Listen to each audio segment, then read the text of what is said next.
Forgotten username recovery failed on Wealthfront Fix. If you've tried to recover your Wealthfront username but keep seeing account not found, you're not alone. It happens more often than you'd think, and most people get this wrong because they overlook how Wealthfront stores lock in details. Let's walk through how to fix it fast. First, your Wealthfront username is actually your registered email address, not a custom name. That's where most users trip up. If you've tried entering something else, the recovery system won't locate your profile. Start by searching your email inbox for past Wealthfront statements or notifications. The email that received them is your registered username. Make sure you're typing it exactly as it appears. Even a single typo will stop the system from finding your account. If you've changed your email address or no longer have access to the old one, you'll need to reach out to Wealthfront support. Provide your full name, date of birth, and the last 4 digits of your linked bank account. I'll confirm your identity and help restore access manually.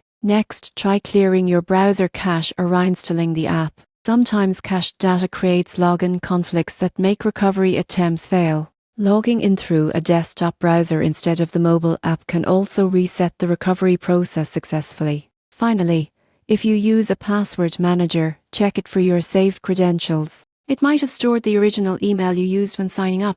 So don't panic when the recovery tool fails. It's rarely a system issue, it's usually an old email, a sign-in typo, or outdated cached data. Once you confirm your correct login details, you'll regain access to your Wealthfront account and your investments in no time.